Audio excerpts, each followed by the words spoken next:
प्राचीन काल में सत्यव्रत नाम के एक राजा राज करते थे। वह प्रतिदिन पूजा पाठ किया करते थे।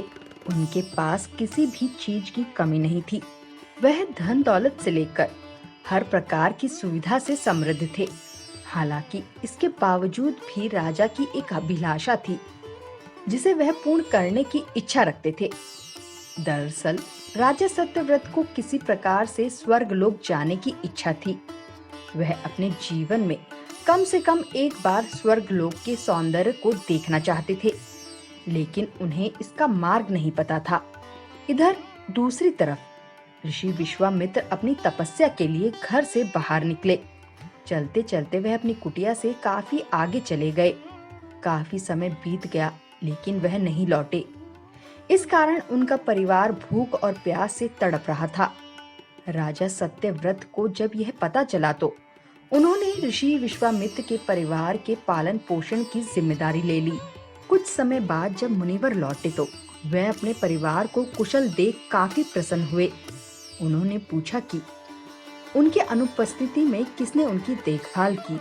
इस पर ऋषि के परिवार वालों ने बताया कि राजा ने उनके पालन पोषण की जिम्मेदारी उठाई थी। यह सुनकर ऋषि विश्वामित्र तुरंत राजमहल पहुँचे और राजा से मुलाकात की। वहां पहुंचकर उन्होंने सबसे पहले महाराज को धन्यवाद कहा। इस पर राजा ने ऋषि को अपनी इच्छा पूर्ण होने का आशीर्वाद मांगा। राजा की बात सुनकर ऋषि विश्वामित्र ने कहा, बोलिए महाराज, आपको क्या वरदान चाहिए।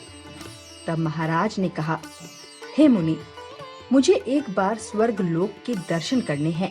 कृपया करके मुझे वहां जाने का वरदान दे। राजा की प्रार्थना सुनकर ऋषि विश्वामित्र ने एक ऐसा रास्ता बनाया जो स्वर्ग लोक की ओर जाता था। यह देख राजा सत्यव्रत बहुत खुश हुए। वह तुरंत उस रास्ते पर चल पड़े और स्वर्ग लोक पहुंच गए।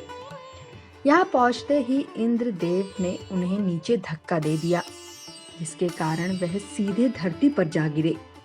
राजा सत्यव्रत ने तुरंत सारी घटना ऋषि विश्वामित्र को बताई। राजा की बात सुनकर ऋषि विश्वामित्र गुस्से से आग बबूला हो उठे। उन्होंने तुरंत सभी देवताओं से इस बारे में बात की और इस समस्या का हल निकाला। इसके बाद राजा के लिए एक नया स्वर्ग लोक बनाया गया। नए स्वर्ग लोक को पृथ्वी और देवताओं के स्वर्ग लोक के बीचों बीच स्थापित किया गया था, ताकि किसी को परेशानी ना हो। नए स्वर्ग लोक से राजा सत्यव्रत तो बहुत खुश हुए, लेकिन विश्वामित्र को एक चिंता लगातार सता रही थी। उन्हें यह डर था कि नया स्वर्ग लोक कहीं जोरदार हवा के कारण गिर ना पड़े। अगर ऐसा होगा तो राजा सत्यव्रत दोबारा से धरती पर जा गिरेंगे। काफी सोच विचार के बाद ऋषि विश्वामित्र को एक उपाय सूझा। उन्होंने नए स्वर्ग लोक के नीचे एक लंबा खंबा लगा दिया ताकि उसे सहारा मिल सके। ऐसी मान्यता है कि नए स्वर्ग लोक के नीचे लगाया गया खंबा एक विशाल पेड़ के तने के रूप में बदल गया।